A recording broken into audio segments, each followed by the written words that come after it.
Өтүп кеткен мусибаттарды көп эске ала бербөө керек. Инсанга кээде башына сыноолор түшөт. Жашоосунда кыйынчылыктар, машакаттар, мусибаттар болот. Ошондуктан кайгы капаны жамылай турган мусибаттарды эстей бербөө керек. Имам Бухари рахимахуллах риwayat кылган хадисте пайгамбар саллаллаху алейхи вассаламдын алдына Вахши келет. Вахши бул Хамза радиаллаху анхуну өлтүргөн киши болот.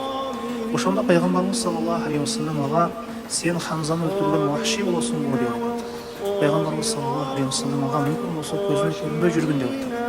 Анткени пайгамбарыбыз саллаллаху алейхи вассалам Вахшинин кылган ишин эстесе кайгы капага батып кетет болчу. Кайгысы жаңыланып кетет эле. Хамза радиаллаху анху пайгамбарыбыз саллаллаху алейхи вассаламдын амекиси жана эмчектеш агасы болгон.